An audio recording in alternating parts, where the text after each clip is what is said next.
साल 2013 भारत कराची में दाऊद को मारने के बहुत करीब पहुंच गया था। आखिरी मिनट में एक फोन कॉल के बाद ऑपरेशन बंद कर दिया जाता है।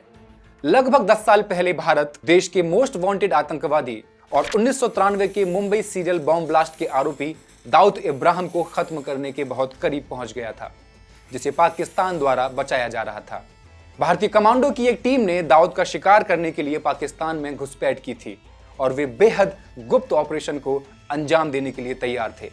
लेकिन तभी एक रहस्यमय फोन कॉल आता है और योजना रद्द कर दी जाती है। हालांकि सूत्रों से इस कॉल के बारे में कोई डिटेल्स नहीं मिलती हैं। इसे किसने किया और योजना क्यों रद्द कर दी गई, लेकिन ये योजना बनी कैसे, ये हम इस वीडियो में जरूर जानेंगे। लेकिन इससे पहले हम दाऊद की जिंदगी से जुड़ी एक बड़ी घटना के बारे में जान लेते हैं। एक ऐसी घटना जिसने उसे एक मामूली चोर से अंडरवर्ल्ड का डॉन बना दिया। ये एक पुलिस कांस्टेबल के बेटे की कहानी है जो देश का सबसे बड़ा डॉन बन जाता है। आइए एक टाइमलाइन से इसकी जिंदगी को समझने की कोशिश करते हैं। साल था 1955। सीएनबीसी की एक रिपोर्ट के अनुसार दाऊद इब्राहिम का मुंबई में जन्म हुआ और मुंबई के स्लम एरिया में वो बड़ा हुआ। आपको ये जानकर हैरानी होगी कि उसके पिता एक पुलिस कांस्टेबल थे और वो खुद कम उम्र में ही चोरी डकैती आदि में शामिल हो गया था। आपको शायद लग रहा होगा कि ये बात आज हम आपको क्यों बता रहे हैं। दरअसल अंडरवर्ल्ड डॉन दाऊद इब्राहिम कराची के अस्पताल में भर्ती है। मीडिया रिपोर्ट्स में उसे जहर दिए जाने की आशंकाएं जताई गई हैं। हालांकि अभी तक इसकी आधिकारिक पुष्टि नहीं हो सकी है। वो 2 दिन से अस्पताल में भर्ती है, उसे टाइट सिक्योरिटी में रखा गया है। चलिए हम अपने सवाल पर फिर से वापस आते हैं। वो 1970 का दौर था। मुंबई में अंडरवर्ल्ड का आगाज हो चुका था। तब मुंबई में केवल करीम लाला, हाजी मस्तान और वरदराजन मुदलियार सक्रिय थे। तीनों ही एक दूसरे से कम नहीं थे, इसलिए तीनों ने मिलकर काम किया और अपने अपने इलाके बांट लिए थे। करीम लाला की जानदार शख्सियत को देखकर हाजी मस्तान उसे असली डॉन के नाम से बुलाया करते थे। तीनों बिना किसी खून खराबे के अपने अपने इलाकों में काम किया करते थे। उस दौरान उनके अलावा बंबई में कोई गैंगस्टर था ही नहीं। फिर साल आया 1974। दाऊद 19 साल की उम्र में हाजी मस्तान का करीबी सहयोगी बन गया। मगर कुछ वर्षों बाद मुंबई पुलिस के हेड कांस्टेबल इब्राहिम कासकार के बेटे दाऊद इब्राहिम कासकार और शब्बीर इब्राहिम कासकार ने इस धंधे में आते ही करीम लाला को चुनौती देने का काम किया। नतीजा यह हुआ कि पठान गैंग और दाऊद गैंग के बीच दुश्मनी शुरू हो गई। अंडरवर्ल्ड में दाऊद की एंट्री से पहले खून खराबा नहीं होता था, लेकिन करीम लाला से दुश्मनी लेकर दाऊद को बड़ा खामियाजा भुगतना पड़ा। फिर होती है दाऊद इब्राहिम के जीवन की सबसे बड़ी घटना। साल 1981। उस वक्त पठान गैंग के सरगना अमीरजादा खान, उसके चचेरे भाई आलमगीर खान और मान्या सुरवे ने मुंबई के प्रभादेवी इलाके में मौजूद एक पेट्रोल पंप पर दाऊद इब्राहिम के बड़े भाई शब्बीर को घेर लिया। दरअसल 12 फरवरी 1981 की रात थी। लगभग 11 बजे शब्बीर अपनी प्रेग्नेंट बीबी शहनाज का मेडिकल चेकअप कराकर वापस घर लौट रहा था। तभी उसके घर का फोन बजता है, जो लपक कर शब्बीर ने उठाया। दूसरी तरफ से उसकी महबूबा चित्रा की आवाज आई। वो बोली कि उसे उसकी याद सता रही है। शब्बीर ने उसे जल्द आने की बात कहकर फोन रख दिया और घर से निकल गया। वो जाते हुए शहनाज को कहकर गया था कि सुबह तक वापस लौटेगा। शहनाज के लिए उसका यूं बाहर जाना कुछ नया नहीं था, इसलिए इस बात पर दोनों का झगड़ा होना भी आम बात थी। अब शब्बीर घर से निकलकर अपनी सफेद प्रीमियर पद्मिनी फिएट कार से कमाटीपुरा की तरफ रवाना हो चुका था। वो वहां पहुंचा और चित्रा को साथ लेकर कमाटीपुरा से बाहर निकल गया। जब वो हाजी अली की दरगाह के चौराहे की तरफ जाने वाले रास्ते पर मुड़ा तो उसने आदतन रेयर मिरर में झांक कर देखा। एक फूलों से सजी एम्बेसडर उसके करीब करीब पीछे चल रही थी। शब्बीर ने सोचा कि कोई नवविवाहित जोड़ा होगा। आधी रात हो चुकी थी और उसके बगल में बैठी चित्रा शरारती मूड में थी।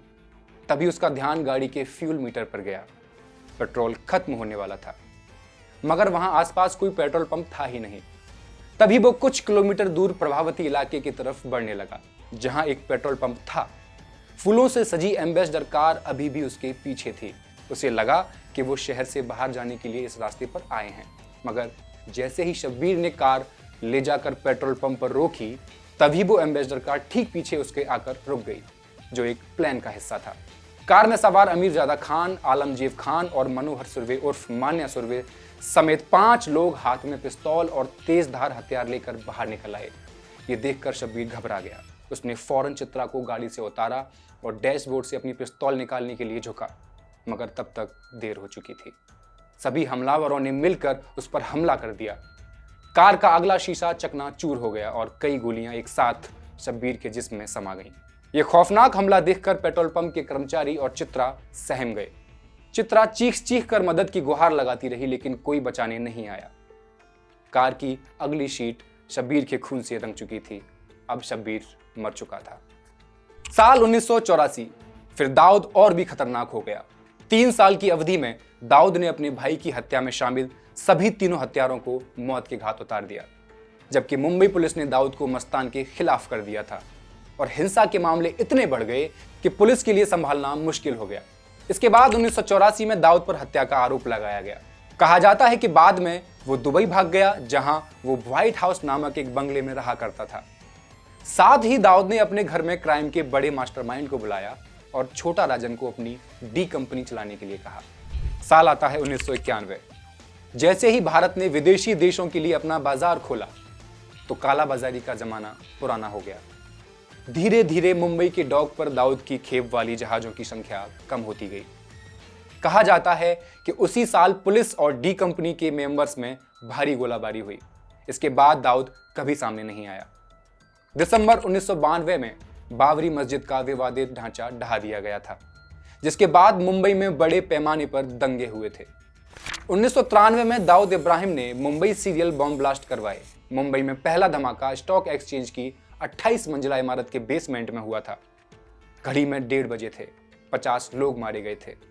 अभी यहाँ की चीख पुकार थमी ही नहीं थी कि आधे घंटे बाद एक कार धमाका और हुआ। जगह थी नरसीनाथ स्ट्रीट। अगले 2 घंटे से कम वक्त में ही सिलसिलेवार 12 धमाके हो चुके थे। ये धमाके Shiv Sena Bhavan, Air India building, rock hotel, plasma cinema, Juhu central hotel, Sahara हवाई अड्डा जैसी जगहों पर हुए। एयर इंडिया के ऑफिस पर जो धमाका हुआ उसमें 20 लोगों की जान गई, 87 लोग जख्मी हुए। इन धमाकों में 257 लोग मारे गए थे, जबकि 713 लोग घायल हुए थे। ये दुनिया भर में सीरियल बम विस्फोटों का पहला मामला था। करीब 27 करोड़ रुपए की संपत्ति को नुकसान पहुंचा था। इन धमाकों के मास्टरमाइंड दाऊद इब्राहिम को अभी तक पकड़ा नहीं गया है। साल 2003 में उसे ग्लोबल टेररिस्ट घोषित किया गया। साल 2011 में FBI और फोर्ब्स की एक लिस्ट में उसे दुनिया का 3रा मोस्ट वांटेड भगोड़ा अपराधी बताया गया। फिर आता है साल 2013। दाऊद को खत्म करने के लिए एक ऑपरेशन की योजना बनाई जाती है। ऑपरेशन के लिए रॉ द्वारा 9 एजेंट्स का चयन किया जाता है। गुर्गों को सूडान, बांग्लादेश और नेपाल के पासपोर्ट दिए गए थे। टीम का नाम सुपर बॉयज रखा जाता है। इस ऑपरेशन के लिए रॉ ने इजराइल के मोसाद से सक्रिय समर्थन मांगा था। इस ऑपरेशन को सक्सेसफुल होने के लिए सुपर बॉयज के पास पूरी जानकारी होनी सबसे अहम बात थी। तो इसके लिए दाऊद के डेली रूटीन को फॉलो किया गया। वो कब क्या करता है, कब कहां जाता है, कब घर से बाहर निकलता है, इन सब चीजों की जानकारी सुपर बॉयज को पहले ही दे दी गई थी। कराची के क्लिफ्टन रोड पर स्थित व्हाइट हाउस बंगला दाऊद का पाकिस्तान में परमानेंट ठिकाना है। यहाँ वो अपने पूरे परिवार के साथ रहता है। इसके अलावा कराची में ही डिफेंस हाउसिंग कॉलोनी में बंगला नंबर 37 है। ये दाऊद का दूसरा ठिकाना है।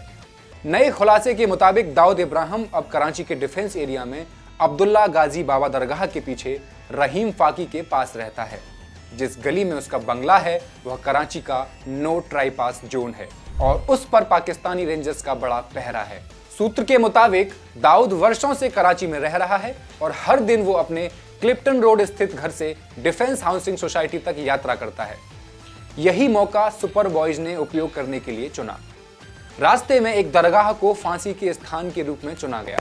13 सितंबर 2013 को 9 कमांडो ने सड़क के उस पार पोजीशन ले ली। कमांडो को न केवल दाऊद की कार के बारे में जानकारी थी, बल्कि उनके पास एक नवीनतम वीडियो भी था जिसने उसकी वर्तमान स्थिति को उजागर किया था। लेकिन तभी एक रहस्यमय फोन कॉल आता है और योजना रद्द कर दी जाती है। सूत्रों से इस कॉल के बारे में कोई डिटेल्स नहीं मिली हैं। किसने कॉल किया था, योजना क्यों रद्द कर दी गई, आखिर ये किसका कॉल हो सकता है और इसने ये ऑपरेशन क्यों रुकवा दिया? आप हमें कमेंट बॉक्स में जरूर लिखिए। शुक्रिया।